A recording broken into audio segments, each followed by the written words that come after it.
বাড়ছে করোনার প্রকোপ, হাসপাতালগুলোতে চলছে প্রস্তুতি। যশোর ও সিলেটের পরিস্থিতি জানাতে যুক্ত হচ্ছেন সহকর্মী সালাহউদ্দিন সাগর ও খালেদ আহমদ। শুরুতে যাচ্ছি যশোরে। সাগর, আপনি আমাদের জানাবেন যশোরে করোনায় কতজন শনাক্ত হয়েছে এবং সেই সাথে জানাবেন জেলায় পর্যাপ্ত কিট মজুত রয়েছে কিনা।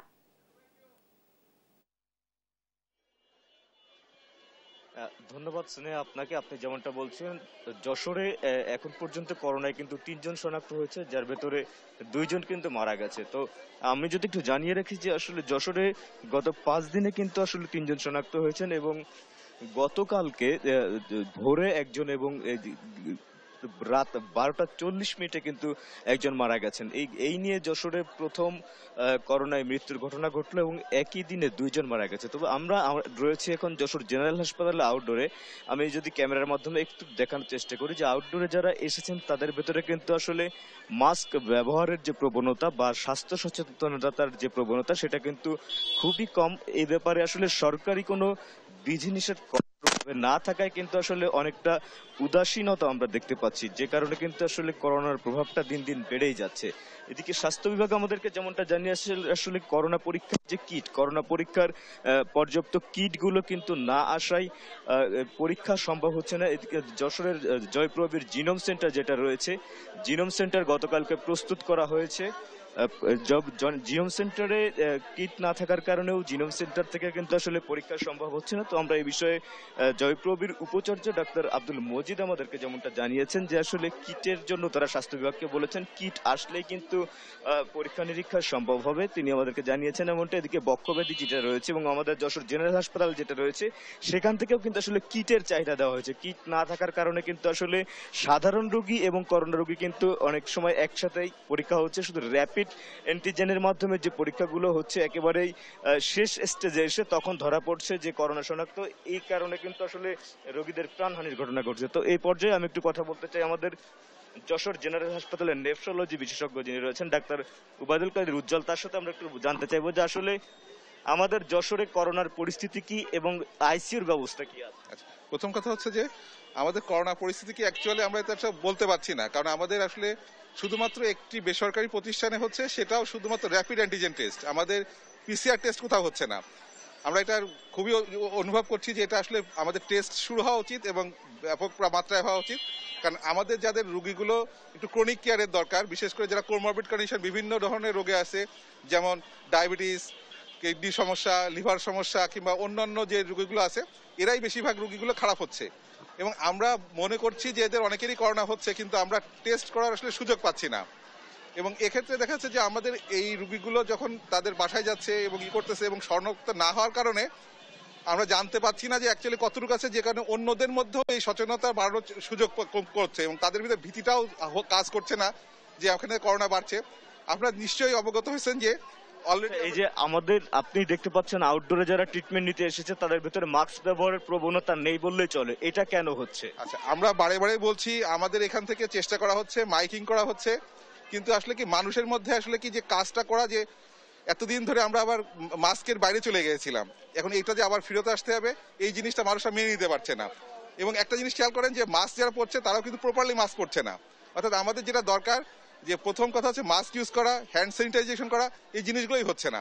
তো আমাদের মনে হয় যে এগুলোর ব্যাপারে খুব দ্রুত সতর্ক হওয়ার দরকার। অনেক ধন্যবাদ আপনাকে। স্নেহ, আপনি শুনছিলেন যে আসলে কি কারণে মাস্ক ব্যবহারে আসলে মানুষ উদাসীন। তো আমরা এই বিষয়ে আরো বিস্তারিত জানতে চলে যাচ্ছি সিলেটে রয়েছে আমাদের সহকর্মী খালিদ, আমরা চলে যাচ্ছি সেখানে। সালাউদ্দিন, আপনাকে ধন্যবাদ। আপনি যেমনটি বলছিলেন আপনার জেলার মতো সিলেটেও কিন্তু করোনা আক্রান্তদের সংখ্যা বাড়ছে। গত 24 ঘন্টায় 19 জনের করোনা পরীক্ষা করা হলে সেখানে আরো 4 জনের শরীরে করোনা শনাক্ত হয় এবং এ নিয়ে সিলেটে করোনা আক্রান্তদের সংখ্যা দাঁড়ালো 6।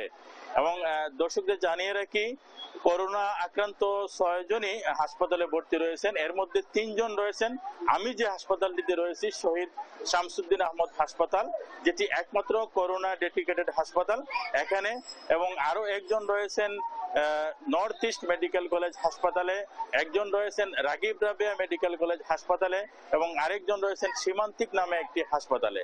তো আমরা যেমনটি জানতে পেরেছি যে এই করোনা আক্রান্ত 6 জনই মূলত গত এক সপ্তাহের ব্যবধানেই তারা আক্রান্ত হন এবং এদিকে করোনার প্রকোপ বাড়ায় সবাইকে মাস্ক ব্যবহারের পাশাপাশি সতর্ক হবার পরামর্শ দিয়ে সিলেটের বিভাগীয় স্বাস্থ্য কর্মকর্তা ডাক্তার আনিসুর রহমান জানিয়েছেন যে এরই মধ্যে তারা কিন্তু আক্রান্তদের সংখ্যা বাড়তে শুরু করায় সব ধরনের প্রস্তুতি গ্রহণ করেছেন। এর মধ্যে 3টি RT-PCR ল্যাব তারা প্রস্তুত রেখেছেন। এছাড়া করোনা রোগীদের চিকিৎসায় আমি যে হাসপাতালে রয়েছি এই মুহূর্তে শহীদ শামসুদ্দিন আহমদ হাসপাতাল, এই হাসপাতালের একটি ওয়ার্ড প্রস্তুত রাখা হয়েছে সম্পূর্ণরূপে। এর বাইরে করোনার পরীক্ষার কিট সহ সব ধরনের সরঞ্জামাদি সরবরাহ প্রস্তুত করে রেখেছে স্বাস্থ্য বিভাগ। সিলেটের বিভাগীয় স্বাস্থ্য পরিচালক ডাক্তার আনিসুর রহমান আমাকে আরো জানিয়েছেন করোনা পরীক্ষার জন্য সিলেটের MAG মেডিকেল কলেজ হাসপাতাল, শাহজালাল বিজ্ঞান ও প্রযুক্তি বিশ্ববিদ্যালয় এবং বেসরকারি সংস্থা সীমান্তিককে 3টি RT-PCR ল্যাব প্রস্তুত করতে বলা হয়েছে। বর্তমানে নমুনা পরীক্ষার চাহিদা কম থাকায় শুধুমাত্র উসমানী মেডিকেল কলেজের ল্যাবে করোনা রোগীদের পরীক্ষা হচ্ছে। রোগী বাড়লে বাকি 2টি ল্যাবেও এই করোনা পরীক্ষার কাজ শুরু হবে এমনটি তিনি আমাকে জানিয়েছেন।